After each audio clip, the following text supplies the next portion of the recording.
নমস্কার। আজকে আমি বানাবো পোস্ত দিয়ে পাবদা মাছ। আসুন কিভাবে বানাচ্ছি দেখাবো।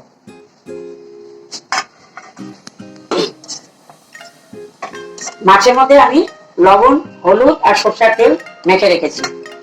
এবার গ্যাস জ্বালিয়ে কড়াইটা বসিয়েছি। এর মধ্যে একটু হলুদ দেব,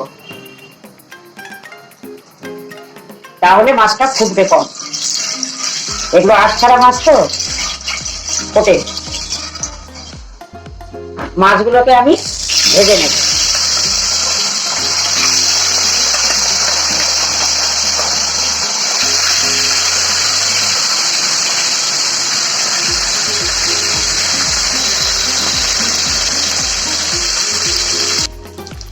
মাছগুলো ভাজা হয়ে গেছে, এবার আমি উঠিয়ে নেব।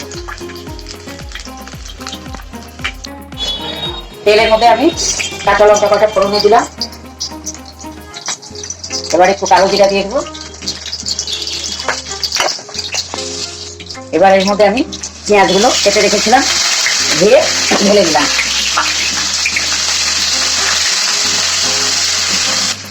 আলুও কেটে ধুয়ে রেখেছিলাম। আমি মাছের মধ্যে একটু আলুও দেবো। আপনারা চাইলে আলু দিতেও পারেন, নাও দিতে পারেন। এমনি পেঁয়াজ দিয়ে পোস্ত দিয়ে বানানো যায়। এবার আমি হলুদ,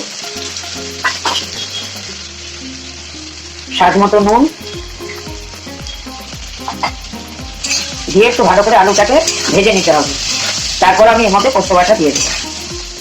আমি পোস্ত বেটে রেখেছি, এই পোস্তটা দিয়ে দেবো।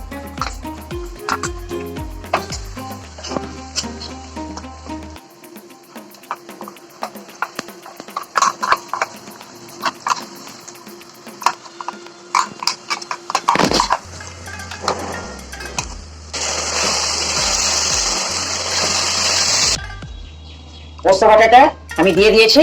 এটাকে ধুয়ে একটু জল দিয়ে দেবো।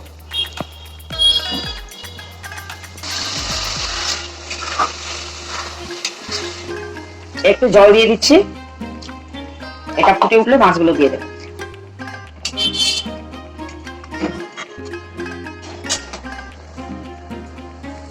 ঝোল ফুটে উঠেছে, এবার আমি মাছগুলোকে ছেড়ে দিচ্ছি।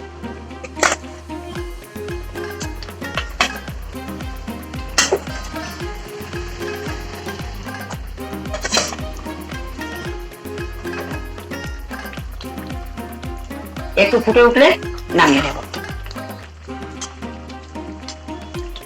এই যে আমার পোস্ত বাটা দিয়ে পাবদা মাছের ঝোল রেডি হয়ে গেছে।